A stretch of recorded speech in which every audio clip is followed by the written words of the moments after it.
మనిషి భూమి మీద పుట్టిన తర్వాత ప్రసంగి చెప్తున్నాడు అన్ని వ్యర్థమే. అయితే దేవుడు చెప్తున్నాడు, నీ జీవితములో, నీ తరములో వ్యర్థము కాని జీవితాన్ని నువ్వు జీవించాలని, నీ జీవితంలో వ్యర్థము కాని శ్రేష్టమైంది నువ్వు పొందుకోవాలని పరిశుద్ధాత్మ దేవుడు మాట్లాడుతున్నాడు. ప్రియమైన బిడ్డలారా, దేవుడు నిన్ను పుట్టించిన తర్వాత నీ శక్తి, నీ బలము, నీ ఆయుష్, నీ దినములు వ్యర్థము కాకుండా అవి ప్రయోజనకరముగా మార్చబడాలి. అవి లెక్కలకి రావాలి.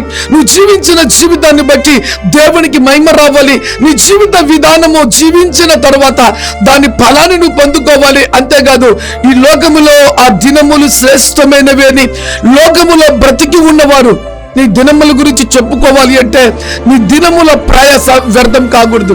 వ్యర్థము కాకుండా ఉండేటువంటి ఒక అద్భుతమైన మార్గము ఏదన్నా ఉందా?